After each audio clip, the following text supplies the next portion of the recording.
Bismillahirrahmanirrahim. Assalamualaikum warahmatullahi wabarakatuh.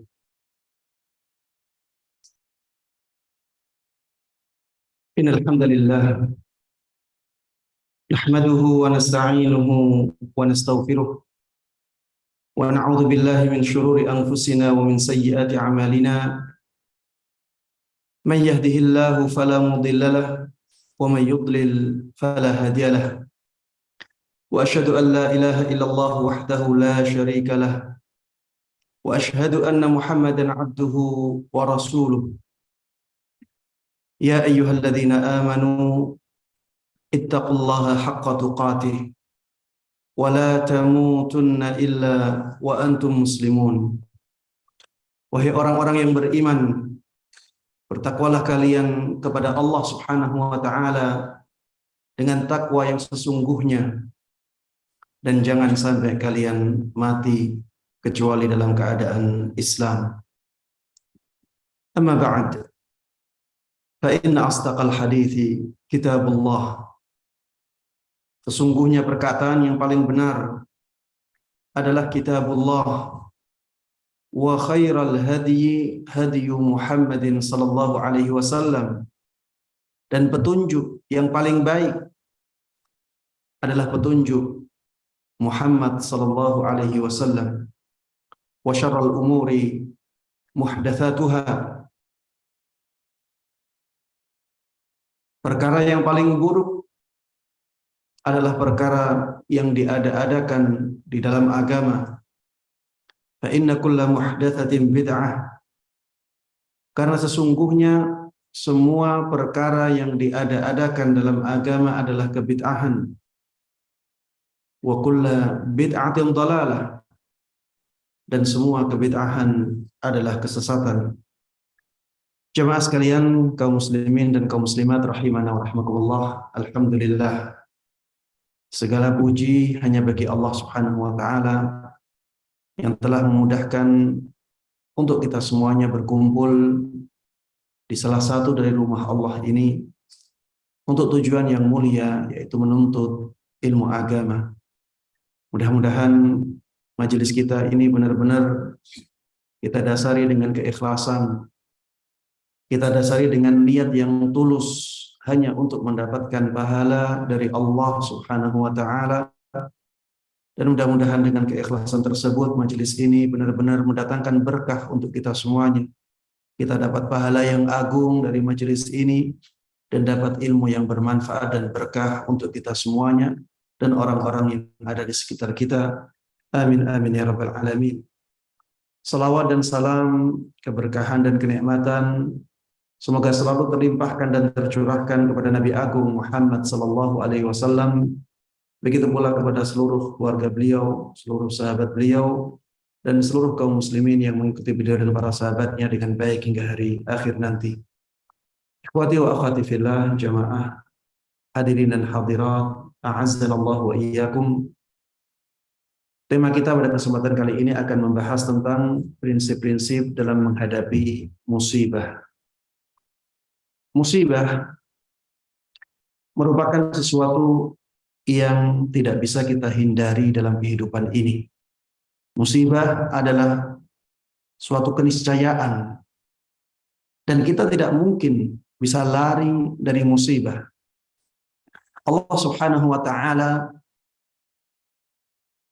di dalam Al-Qur'an mengatakan, laqad khalaqnal insana fi kabad. Kami benar-benar telah menciptakan manusia dalam keadaan berat. Allah Subhanahu wa taala dalam ayat yang lain mengatakan, alladzi khalaqal mauta wal hayat liyabluwakum ayyukum ahsanu amala. liyabluwakum ayyukum ahsanu amala. Dialah Allah Subhanahu wa taala yang telah menciptakan kematian dan kehidupan untuk memberikan ujian kepada kalian. Siapakah di antara kalian yang paling baik amalannya? Ini menunjukkan bahwa kita semuanya tidak mungkin bisa lari dari musibah. Di dalam ayat yang lain, Allah Subhanahu wa taala berfirman, "Wala nabluwannakum bisyai'im minal khaufi wal ju' wa naqsim minal amwali wal anfusi wath thamarat." Kami benar-benar akan memberikan ujian kepada kalian. Apa bentuk ujiannya? Bermacam-macam. Disebutkan di sini bisyai'im minal khauf. Dengan ujian yang berupa ketakutan, kekhawatiran. Setiap dari kita pasti punya rasa ini, rasa takut, rasa khawatir. Banyak orang yang mengkhawatirkan masa depannya. Banyak orang yang takut dengan ancaman-ancaman yang diarahkan kepada dia. Banyak orang yang khawatir nanti ada gempa, khawatir nanti ada musibah, dan seterusnya. Ini bagian dari cobaan dari Allah Subhanahu wa taala. Wal ju', ujian juga bisa berupa kelaparan. Ada musibah kelaparan. Kita lihat di negara-negara lain, ya, ada banyak yang kelaparan. Kadang-kadang di negara kita ada keluarga yang kelaparan. Itu musibah dan itu ujian dari Allah Subhanahu wa taala. Wa naqsim minal amwal. Ada musibah, ada ujian yang berupa kurangnya harta. Ada orang yang miskin, fakir. Ada orang yang asalnya kaya, kebakaran menjadi miskin. Ada orang yang asalnya kaya raya, terjadi gempa, hartanya hilang semuanya. Ada orang yang kebanjiran, kena musibah, dan seterusnya. Wa naqsim minal amwal wal anfusi, dan juga kekurangan jiwa. Maksudnya adalah musibah kematian. Dan ini ya banyak dialami oleh manusia. Setiap dari kita pasti akan mengalami ini. Ada yang kehilangan orang tuanya, ayahnya, ibunya, ada yang kehilangan saudaranya, ada yang kehilangan teman dekatnya, ada yang kehilangan anaknya. Ini salah satu bentuk musibah yang Allah timpakan kepada manusia. Wathamarat, musibah juga bisa berupa kurangnya buah-buahan, hasil tanaman. Ya kadang ada orang sudah menanam padi, tiba-tiba pas masa panen malah diserang oleh tikus, diserang oleh hama, dan juga buah-buahan yang lainnya. Ini ujian-ujian yang disebutkan oleh Allah Subhanahu wa taala dalam ayat ini. Dan masih banyak bentuk ujian-ujian yang lain. Dan kita tidak mungkin lepas dari ujian itu. Kalau seandainya ada manusia yang bisa lari dan bisa lepas, bisa selamat dari ujian, maka orang-orang yang Allah cintai yang paling pantas untuk selamat dari ujian itu. Tapi ternyata di dalam Al-Quran, Allah Subhanahu wa ta'ala juga memastikan adanya ujian untuk orang-orang yang beriman. Allah katakan di dalam surat Al-Ankabut, ahasiban nas ayyutraku ayyaqulu amanna wa hum la yuftanun. Apakah manusia mengira bahwa mereka akan dibiarkan begitu saja oleh Allah Subhanahu wa taala untuk berkata beriman, kami beriman, dan mereka tidak diuji? Orang yang beriman pun akan diuji oleh Allah Subhanahu wa taala, padahal Allah mencintai orang yang beriman. Walaqad fatanna alladziina min qablihim fala ya'lamanna Allahu alladziina shadaqu wa la ya'lamanna al-kadzibin. Kami dahulu telah memberikan ujian, telah memberikan cobaan. Walaqad fatanna alladziina min qablihim, kepada orang-orang yang sebelum mereka, sehingga Allah tahu siapa yang jujur dalam keimanannya, siapa yang main-main saja dengan keimanan. Bahkan Rasulullah Sallallahu Alaihi Wasallam dahulu pernah bersabda, "Asyaddun nasi bala'an al-anbiya, thummal amthalu fal amthal." Orang yang paling berat cobaannya, orang yang paling berat ujiannya adalah para nabi. Kemudian orang yang paling mulia setelah mereka. Kemudian orang yang paling mulia setelah mereka. Jamaah sekalian rahimana wa rahimakumullah, intinya ujian itu adalah sebuah keniscayaan. Dan Islam memerintahkan kepada kita untuk bisa menghadapi ujian ini dengan baik. Memang musibah itu akan menjadikan hati kita menjadi bersedih. Musibah pasti menjadikan seseorang bersedih. Dan bersedih itu fitrah manusia ketika ada musibah. Makanya bersedih ketika ada musibah itu tidak dilarang. Tidak ada larangan untuk bersedih ketika ada musibah. Islam pun tidak melarang. Karena Islam itu selalu selaras dengan fitrah manusia. Rasulullah Shallallahu Alaihi Wasallam diuji dengan meninggalnya anak laki-lakinya yang bernama siapa? Ibrahim. Dan ketika itu beliau mengatakan, wa inna bifiraqika ya Ibrahim la mahzunun. Beliau mengatakan, sungguh dengan perpisahanmu wahai Ibrahim, kita benar-benar bersedih. Jadi Rasulullah Sallallahu Alaihi Wasallam juga bersedih ketika ada musibah menimpa beliau. Ketika paman beliau meninggal, Hamzah ibn Abdul Muttalib, yang mendapatkan julukan Asadullah, singanya Allah Subhanahu wa taala. Rasulullah sangat bersedih sekali. Rasulullah sangat bersedih sekali ketika itu. Sampai-sampai beliau tidak bisa melupakan orang yang membunuhnya. Orang yang membunuhnya namanya siapa? Wahsy. Ketika Wahsy masuk Islam, Rasulullah Sallallahu Alaihi Wasallam mengatakan kepadanya, kalau engkau bisa tidak menampakkan wajahmu di hadapanku, lakukanlah.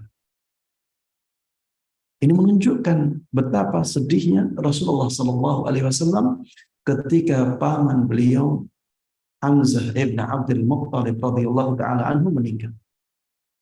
Intinya kesedihan itu sesuatu yang wajar. Islam tidak melarang kita bersedih. Yang dilarang oleh Islam adalah kesedihan yang berlebihan. Kalau sudah berlebihan, ini yang dilarang oleh Islam. Kenapa? Karena kesedihan yang berlebihan ini akan mengantarkan seseorang kepada hal-hal yang bertentangan dengan syariat. Makanya Rasulullah Sallallahu Alaihi Wasallam dahulu telah bersabda, "Laisa minna man latamal khudud wa syaqqal juyub wa da'a bid'awal jahiliyah." Bukan termasuk golongan kami orang yang memukul-mukul pipinya. Kena musibah, dia pukul-pukul wajahnya, dia pukul-pukul pipinya. Wadaqal juyub, dan orang yang merobek-robek pakaiannya ketika ada musibah. Ada orang yang demikian tidak? Dia sudah terlanjur dan terlalu bersedih, berlebihan sampai seperti ini. Wada'a bid'awal jahiliyah, Dan dia mengatakan kata-kata orang-orang jahiliyah di zaman itu. Maksudnya meratap-ratap. Ini bukan dari golongan Nabi Muhammad SAW.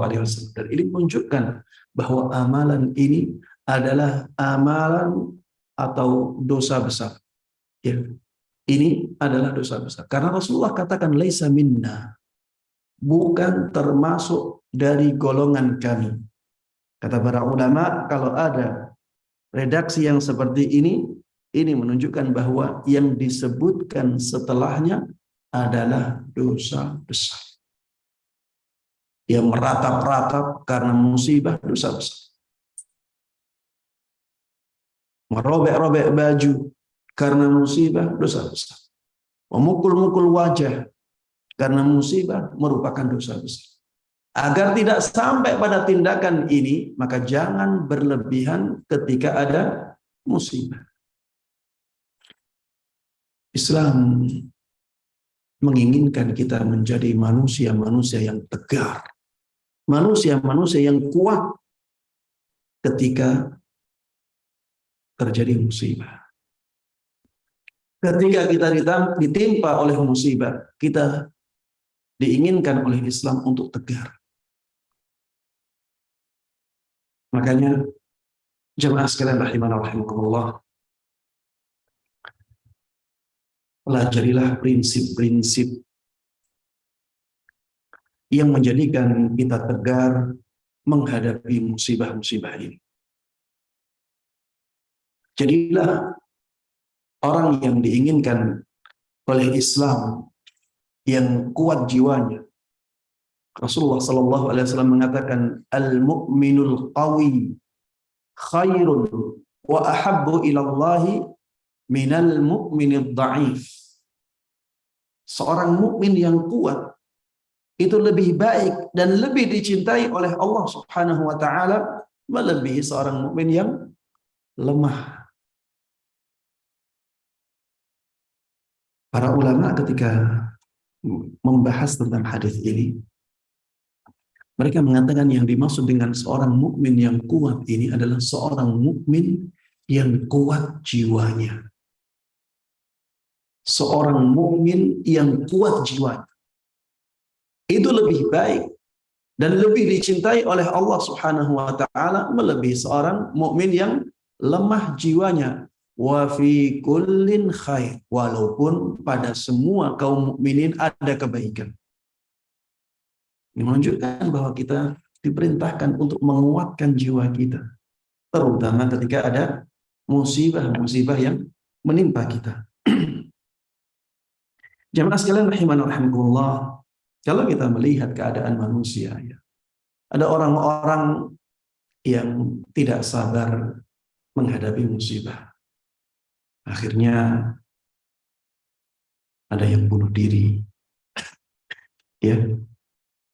Ada yang stres, menjadi gila. Ada yang menghinakan dirinya dengan kemaksiatan-kemaksiatan. Ya, kena musibah, akhirnya mabuk-mabukan. Subhanallah, ya, di sebagian daerah ada kebiasaan seperti itu. Jadi adat kebiasaan mereka. Saya tidak sebutkan daerahnya, tapi ada, ya, di sebuah daerah kalau orang tuanya meninggal, di rumah itu ada acara minum-minuman keras dalam beberapa hari. Ya mungkin untuk menghilangkan kesedihan itu. Ya ini malah jadi terhina. Orang-orang yang seperti ini itu seperti orang yang sudah jatuh ketimpa apa? Tangga. Jadi sudah kena musibah, malah dia menimpakan musibah yang lain untuk dirinya. Dan musibah yang mereka lakukan itu musibah yang lebih besar. Ya, kemaksiatan, dosa besar. Ya. Jemaah sekalian rahimani rahimakumullah, jangan sampai kita seperti mereka. Musibah itu tidak ada jalan yang baik untuk menghadapinya kecuali satu. Yaitu apa? Bersabar. Ini yang disebutkan di dalam Al-Quran. Tidak ada jalan lain menghadapi musibah yang baik kecuali ini. Wa basyiris sabirin. Setelah Allah menyebutkan ujian-ujian yang beraneka ragam lagi, yang beraneka ragam tadi, Allah katakan wa basyiris sabirin.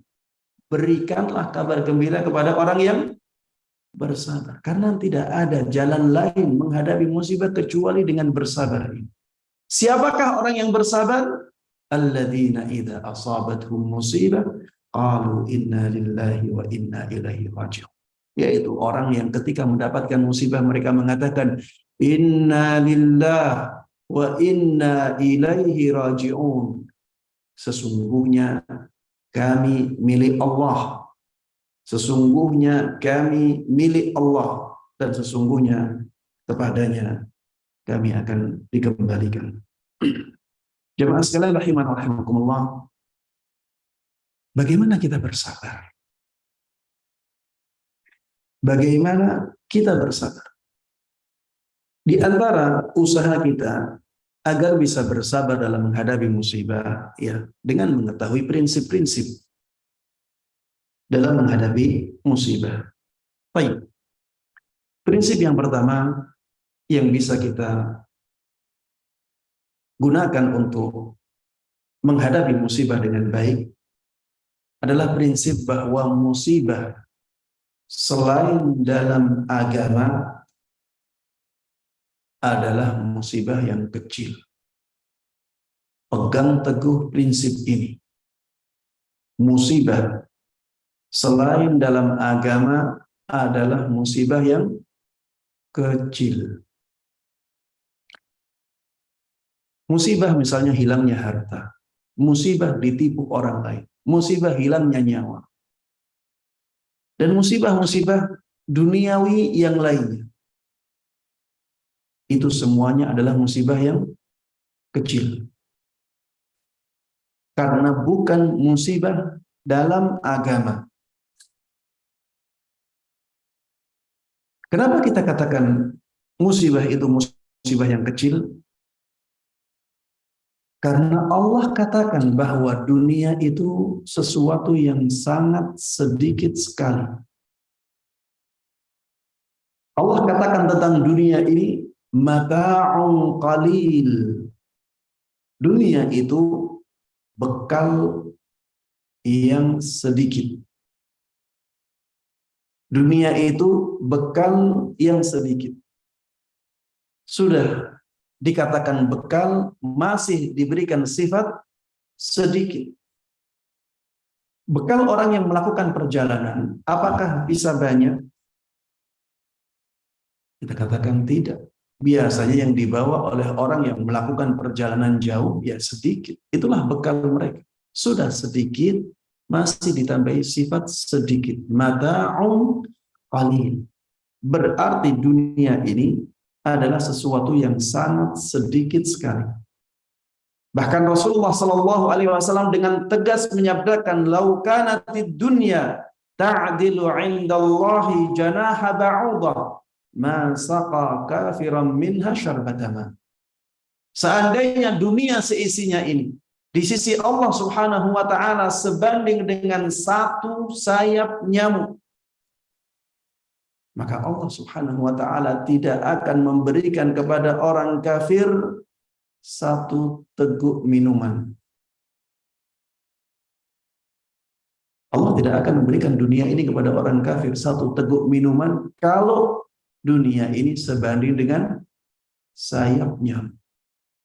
Itu menunjukkan bahwa dunia seisinya ini di sisi Allah Subhanahu wa taala tidak sebanding dengan satu sayapnya.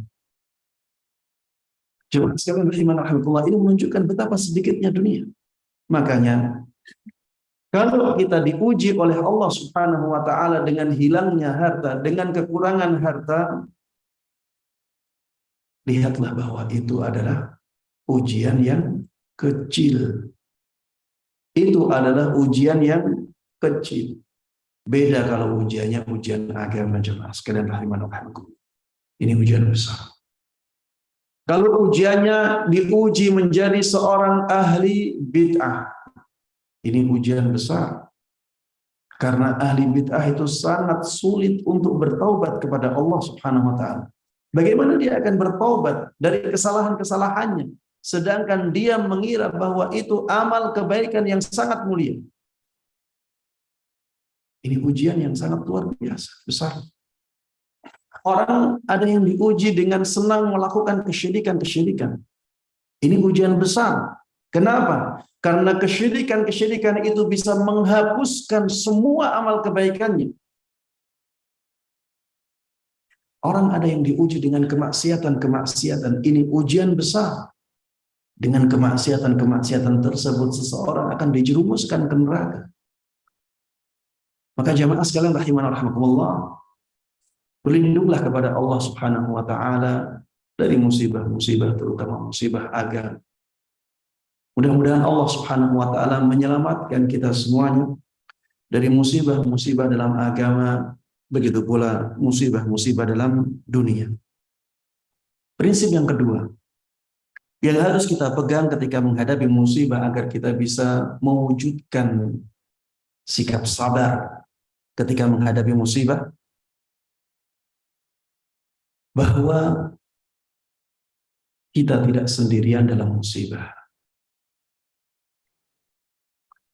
Atau kita bahasakan, lihatlah yang lebih berat musibahnya. Lihatlah yang lebih berat musibah. Ya karena kita itu tidak mungkin sendirian dalam musibah. Karena setiap dari kita pasti akan tertimpa musibah. Tidak mungkin. Kita hidup pasti ada musibah. Kita hidup di dunia. Yang dikatakan oleh Nabi kita Muhammad sallallahu alaihi wasallam, ad-dunya sijnul mu'min wa jannatul kafir. Dunia itu penjaranya seorang mukmin dan dia surganya orang kafir. Itulah dunia.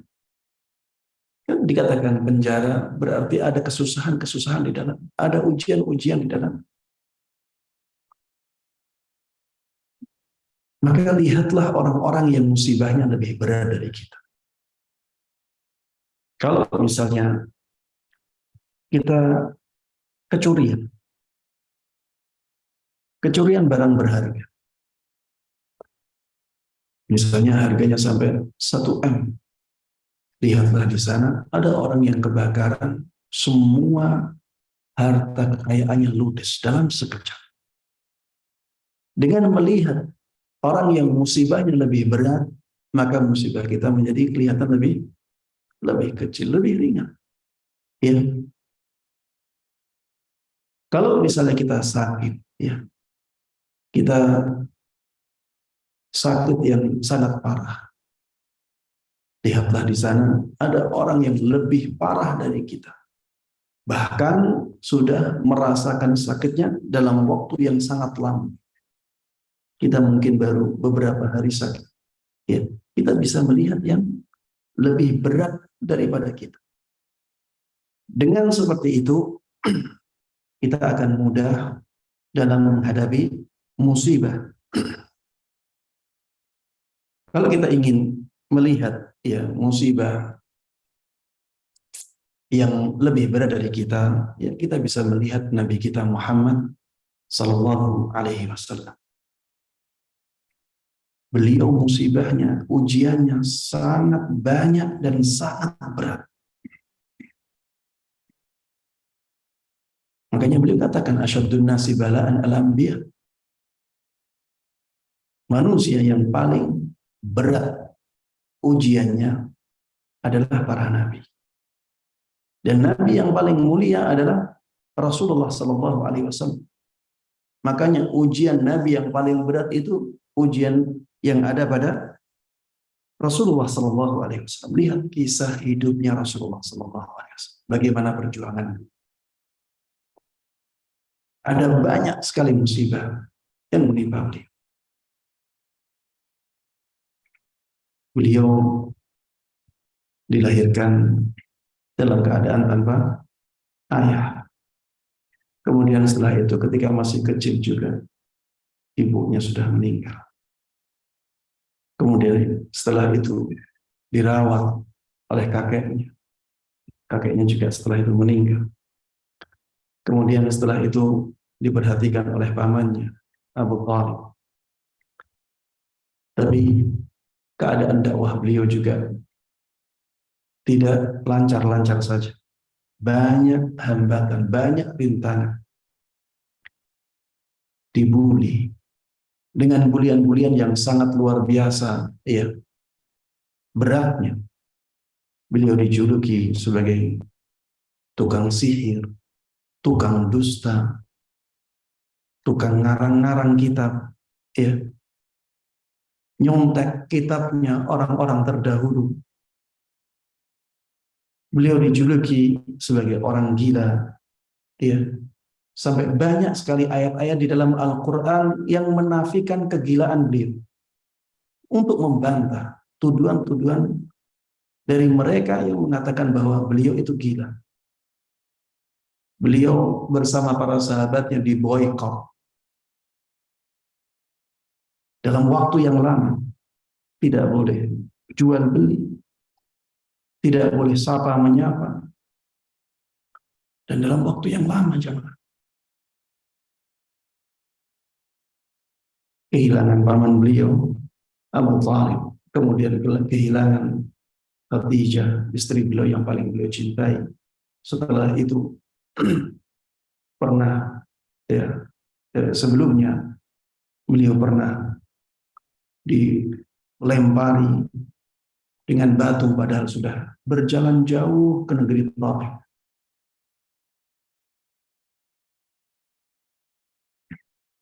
Kemudian ketika di Madinah, ya, ditinggal oleh paman beliau Hamzah bin Abdul Muttalib. Banyak dari sahabat-sahabat beliau yang meninggal. Intinya cobaan-cobaan yang dialami oleh Rasulullah SAW adalah cobaan-cobaan yang sangat berat sekali. Kita lihat beliau, insya Allah cobaan kita menjadi lebih ringan dan kita lebih mudah menghadapi musibah tersebut. Ya, ini prinsip yang kedua. Prinsip yang kedua adalah lihatlah orang yang lebih berat musibahnya. Lihatlah orang yang lebih berat musibah. Dengan begitu kita akan lebih menghargai nikmat yang masih Allah berikan kepada kita walaupun kita sedang mendapatkan musibah.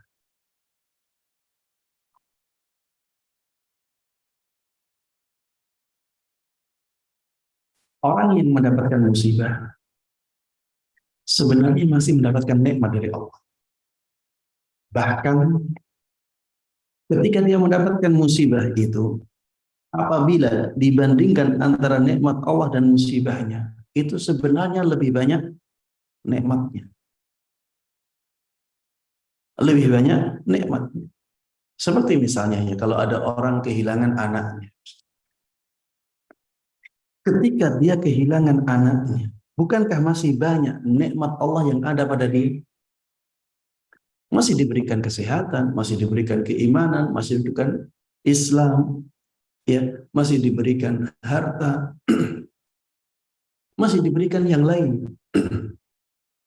Dan kalau dibandingkan antara nikmat yang Allah titipkan kepada dia dengan nikmat yang Allah ambil dari dia, sebenarnya lebih banyak yang masih dititipkan oleh Allah Subhanahu wa taala kepada dia. Baik. Selanjutnya jemaah sekalian rahimanallah, prinsip yang ketiga yang bisa kita gunakan untuk menghadapi musibah adalah bahwa di setiap musibah pasti ada hikmah. Musibah-musibah yang Allah berikan kepada kita pasti menyimpan hikmah. Tidak mungkin Allah Subhanahu wa taala hanya menginginkan keburukan dari musibah itu. Ini tidak mungkin. Kenapa? Karena Allah itu maha penyayang. Allah itu maha pengasih. Bahkan kasih sayang Allah Subhanahu wa ta'ala kepada makhluknya itu melebihi kasih sayang seorang ibu kepada bayinya. Sehingga tidak mungkin Allah menimpakan musibah kepada kita murni untuk menyiksa kita misalnya, atau menghukum kita, atau memberatkan kita. Tidak mungkin. Pasti ada sisi-sisi baik di balik musibah itu yang diinginkan oleh Allah Subhanahu wa ta'ala. Makanya ia pegang prinsip ini. Allah kasih musibah saat ini pasti ada hikmahnya. Coba renungkan firman Allah Subhanahu wa ta'ala, fa'asa an takrahu syai'a wa yaj'alallahu fihi khairan katsiran. Bisa jadi kalian membenci sesuatu padahal Allah Subhanahu wa ta'ala mendatangkan banyak kebaikan dengan sesuatu itu. Bisa jadi kalian membenci sesuatu padahal Allah Subhanahu wa ta'ala banyak mendatangkan kebaikan dengan sesuatu itu. Ini termasuk hikmah. Ketika Allah timpakan musibah kepada kita, pasti di sana banyak hikmah, banyak kebaikan dari musibah itu. Di dalam ayat yang lain, Allah Subhanahu wa ta'ala berfirman, wa asa an takrahu syai'a wa huwa khairul lakum. Bisa jadi kalian membenci sesuatu padahal itu lebih baik bagi kalian. Karena kita itu pandangan ke depannya biasanya pendek. Kita tidak bisa memandang jauh ke depan. Kita tidak tahu apa yang ada di depan kita. Sedangkan Allah Subhanahu wa ta'ala Maha mengetahui segala sesuatu. Makanya di dalam ayat yang saya sebutkan tadi, Allah menutup ayat itu dengan mengatakan, wallahu ya'lamu wa antum la ta'lamu. Allah yang tahu, sedangkan kalian tidak tahu. Maka ketika ada musibah menimpa kita, ya ingatlah bahwa setiap musibah ada hikmah. Setiap musibah ada hikmah. Seringkali jamaah sekalian rahimahullah, kita tahu hikmahnya setelah bertahun-tahun musibah itu datang. Setelah bertahun-tahun musibah datang, baru tahu hikmahnya. Oh, ternyata musibah ini untuk menghindarkan keburukan ini. Ternyata musibah ini yang mengantarkan aku ke hidayah. Ternyata musibah ini yang mendatangkan kebaikan ini. Kita baru tahu. Jemaah sekalian rahimani wa rahimakumullah, ya sebagai contoh ya. Kemarin saya ke Cianjur. Di tempat lokasi gempa. Di situ ada pondok. Pondok yang dirintis oleh beberapa gelintir orang dengan fasilitas yang sederhana, rumah. Rumah disulap jadi asrama. Jadi pondok. Dan itu dimulai saat pandemi. Jadi belum lama pondok. Kemudian terjadilah gempa yang kemarin. Hancur rumahnya. Rumahnya hancur. Tapi apa yang terjadi setelah itu? Yang terjadi setelah itu, malah Allah Subhanahu wa ta'ala mendatangkan ustadz ke tempat itu. Kemudian ustadz itu menjadi terdorong untuk membantunya. Akhirnya datang donasi yang besar ke pondok itu. Bahkan akhirnya mendapatkan bantuan wakaf tanah yang berlipat-lipat dari yang semula. Sudah dapat banyak bantuan donasi, dapat wakaf tanah, dan seterusnya. Orang yang berjuang di situ, salah satu ustadznya, menceritakan kepada saya dengan menangis. Dia sampai mengatakan, Ustaz, Saking banyaknya nikmat Allah Subhanahu wa taala yang datang saat ini, apakah ini akan mengganggu pahala saya nanti di akhirat, Ustaz, dengan adanya musibah? Subhanallah. Ya. Dia melihat betapa banyaknya nikmat yang Allah berikan dari musibah itu. Sampai mengatakan seperti itu. Dia khawatir kalau nikmat yang dia terima di dunia ini mengganggu pahala dia di akhirat. Ini termasuk ya contoh, ya salah satu contoh bahwa seringkali musibah itu mendatangkan lebih banyak kebaikan. Ya makanya peganglah prinsip ini agar ketika musibah datang, ya kita bisa tegar dalam menghadapinya. Prinsip yang keempat yang bisa kita pegang ya ketika kita ditimpa oleh musibah, ya ingatlah bahwa nikmat yang Allah berikan jauh lebih banyak daripada musibah yang Allah timpakan. Prinsip ini harus kita pegang. Nikmat yang Allah berikan itu jauh lebih banyak daripada musibah yang Allah timpakan kepada kita. Silahkan dihitung nikmat Allah yang Allah berikan kepada kita. Kita tidak akan mampu menghitung. Wa in ta'uddu ni'matallahi la tuhsuha. Apabila kalian berusaha menghitung semua nikmat Allah, kalian tidak akan mampu melakukan. Tidak akan mampu kalian melakukan itu. Sedangkan musibah itu jauh lebih sedikit. Di dalam ayat wa ma asabakum min musibatin fabima kasabat aydikum wa ya'fu an katsir, di dalam ayat ini terdapat petunjuk bahwa musibah itu sedikit kalau dibandingkan dengan nikmat Allah. Allah katakan di dalam ayat ini, musibah apapun yang menimpa kalian itu karena dosa kalian, padahal Allah Subhanahu wa taala sudah banyak memberikan maaf kepada kalian. Allah sudah banyak memberikan maaf kepada kalian. Jadi tidak semua dosa kita mendatangkan musibah dari Allah Subhanahu wa taala. Ada dosa-dosa yang diampuni oleh Allah Subhanahu wa taala. Tapi ada dosa yang mendatangkan musibah.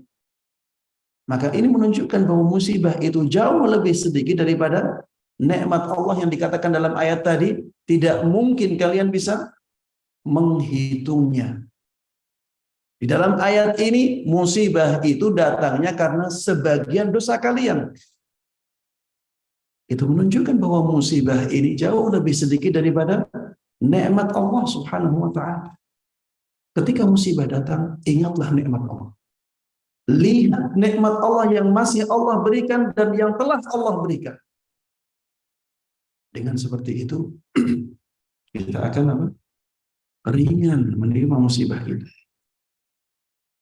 Kemudian jamaah sekalian rahimana rahimakumullah, prinsip yang berikutnya, yang keberapa ini?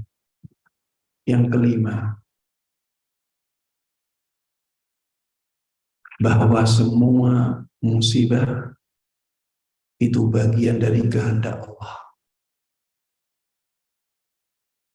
Itu bagian dari takdir Allah. Ketika ditimpa oleh musibah, ingatlah bahwa itu adalah kehendak Allah. Itu adalah takdir Allah. Kenapa ini penting?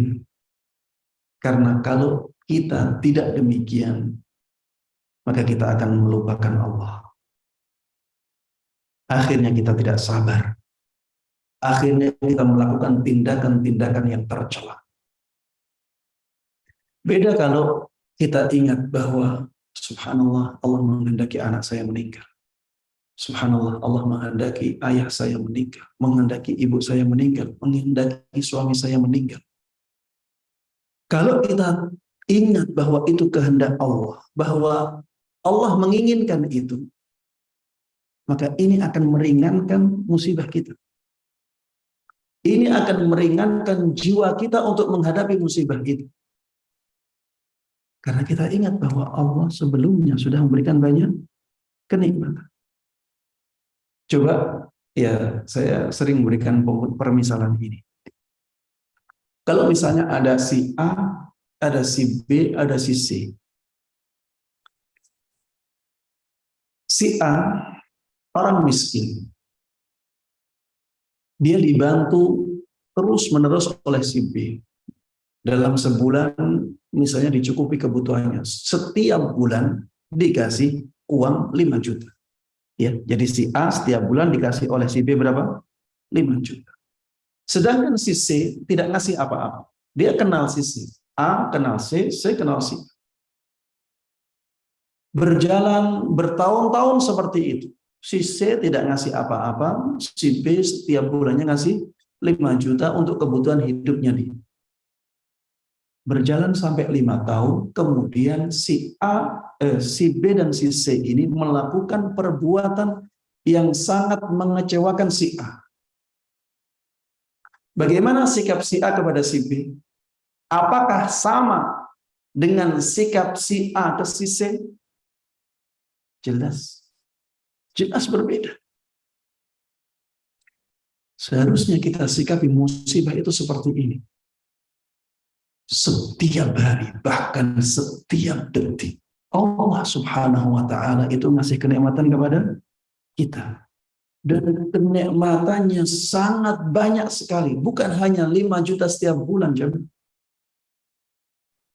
Kalau kita hitung nikmat Allah dalam sehari saja, bisa sampai bermiliar-miliar. Bisa lebih dari itu. Kalau kita ingat seperti ini dan kita ingat ketika ada musibah, kita ingat ini dikehendaki oleh Allah dan Allah sebelumnya sudah banyak sekali ngasih nikmat kepada saya. Maka kita akan kuat jiwanya, kita akan sabar. Saya terima musibah ini. Saya rela Allah menghendaki ini untuk saya. Bukan berarti menyerah dengan keadaan ya, tidak. Ya, tapi kita harus menerima.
Alladzi amil. Jadi kerusakan yang ada di darat dan di laut itu karena ulah tangan manusia. Karena kesalahan-kesalahan manusia. Karena kesalahan-kesalahan ini Allah timpakan kerusakan. Ini musibah. Apa tujuannya Allah menimpakan musibah ini? Liyudhiqahum ba'dalladzi amil. Agar mereka bisa merasakan hasil dari kesalahan-kesalahan mereka itu. La'allahum yarji'un. Tujuan akhirnya agar mereka kembali. Agar mereka memperbaiki diri. Jadi kalau ada musibah mendatangi kita, ya kita harus introspeksi. Ada yang salah di diri kita. Kita harus banyak beristighfar. Kita harus banyak bertaubat. Kita harus berusaha untuk semakin dekat dengan Allah Subhanahu wa Ta'ala. Dan ini tentunya akan sangat besar manfaatnya untuk kita. Jadi musibah yang tadinya harusnya merugikan kita, ini malah menjadikan kita mendapatkan banyak manfaat darinya. Baik jemaah sekalian rahimana wa rahimakumullah. Prinsip yang keberapa? Ketujuh. Ini prinsip yang terakhir ya.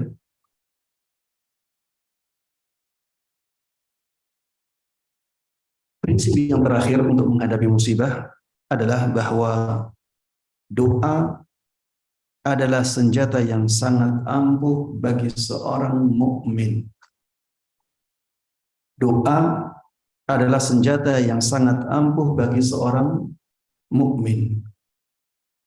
Ketika datang musibah kepada kita, ingatlah prinsip ini. Hadapi dengan berdoa kepada Allah Subhanahu wa Ta'ala. Karena tidak ada yang lebih kuat daripada Allah. Tidak ada yang lebih kuat daripada Allah Subhanahu wa Ta'ala. Rasulullah Sallallahu Alaihi Wasallam dahulu ketika terganggu pikirannya, apa yang beliau lakukan? Beliau sholat. Sholat. Berdoa, meminta kepada Allah Subhanahu wa Ta'ala dalam sholat tersebut. Karena idza hazabahu amrun qama ila shalah. Dalam sebuah hadis disebutkan seperti itu. Kalau ada sesuatu yang mengganggu hati Rasulullah Sallallahu Alaihi Wasallam, beliau berdiri untuk sholat, menghadap kepada Allah Subhanahu wa Ta'ala. Rasulullah Sallallahu Alaihi Wasallam ya ketika perang Badar, beliau berdoa dengan doa yang sangat panjang sekali. Sampai-sampai beliau ya jatuh ridanya. Ya beliau punya rida. Rida itu bukan seperti yang dipakai oleh orang-orang saat ini ya, yang diselempangkan di pundak. Tidak seperti itu. Rida itu seperti pakaian bagian atasnya orang yang ihram. Jadi Rasulullah Shallallahu Alaihi Wasallam dahulu ya di antara bentuk pakaiannya seperti itu. Saking lamanya Rasulullah Shallallahu Alaihi Wasallam berdoa dan beliau mengangkat tangannya dengan sangat tinggi, akhirnya ridanya ini jatuh. Dan beliau tidak pedulikan ridanya jatuh, masih tetap berdoa. Agar apa? Agar pasukannya dimenangkan oleh Allah Subhanahu wa Ta'ala. Beliau juga mengatakan di dalam doanya, ya Allah, apabila pasukanku ini engkau binasakan, engkau tidak disembah lagi di bumi ini. Saking kuatnya doanya Rasulullah Sallallahu Alaihi Wasallam. Ya intinya, jemaah sekalian rahimana wa rahimakumullah, ketika ada musibah, ketika itu kebutuhan kita kepada doa itu sangat-sangat kuat sekali. Makanya ketika datang musibah, kembalilah kepada Allah. Banyak berdoa kepada Allah Subhanahu wa Ta'ala agar Allah mengangkat musibah itu, agar Allah memperbaiki keadaan itu, agar Allah Subhanahu wa Ta'ala menggantinya dengan yang lebih baik. Dengan banyak berdoa kepada Allah Subhanahu wa Ta'ala, maka Allah Subhanahu wa Ta'ala akan mengijabahi doa-doa kita. Dan musibah menjadi semakin ringan untuk kita hadapi. Baik jemaah sekalian rahimanallah, ini yang bisa saya sampaikan dalam kesempatan kali ini. Mudah-mudahan bermanfaat dan Allah berkahi. 7 prinsip yang harus kita pegang erat agar kita bisa menghadapi musibah dengan baik. Baik, wallahu ta'ala alam, wa sallallahu wa sallam wa baraka ala nabiyyina Muhammadin wa ala alihi wa sahbihi wa man tabi'ahum bi ihsanin ila yaumiddin. Walhamdulillahi rabbil alamin.